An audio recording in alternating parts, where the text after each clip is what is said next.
বুঝলাম না ভাই, মানুষ কি সারা বছর কাপড় চোপড় ছাড়াই থাকে নাকি? এইটা তুমি একটা কথা কইলে ভাই। ঈদের চাঁদ ওঠার আগেই শপিং মল গুলাতে যা ভিড় শুরু হয়েছে, মনে হইতেছে ফ্রিতে বিরিয়ানি দিতেছে।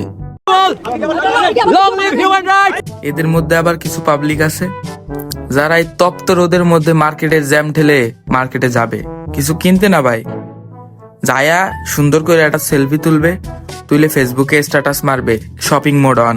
कौन है ये लोग? कहां से आते हैं? আরে বেটা বুঝলাম তো শপিং মোড অন, কিন্তু তোর 500 জনের ঘাম দেখা তো আমার বমি চলে আসছে।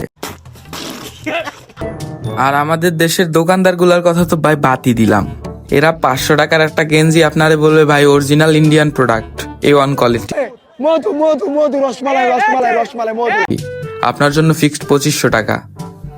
আরে ভাই আমার কপালে কি বোকা চন্দ্রবিন্দু লেখা রে? Control control.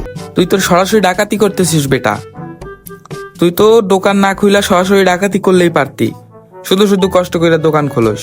ভালো হয়ে যা, এখনো সময় আছে। সবচেয়ে বেশি মায়া লাগে ওই পোলাগুলোর জন্য যাগো গার্লফ্রেন্ড ওগো ধইরা শপিং মলে নিয়ে যায়, সারাদিন 10টা দোকান ঘোরার পর একটা 3 পিস পছন্দ করবে, কিন্তু বিশ্বাস করেন ভাই বিল তো দিবে না। বিল দেওয়ার সময় ওই পোলাগুলোর চেহারা যা দেখার মতন হয়। कोई बात नहीं, हम तो चूतिए हैं। তবে যাই বলেন ভাই, ঈদের জন্য যাই শপিং করি না কেন, বাইকের জন্য নতুন হেলমেট অথবা নতুন কোনো অ্যাক্সেসরিজ কেনার মধ্যেই আমাদের বাইকারদের শান্তি।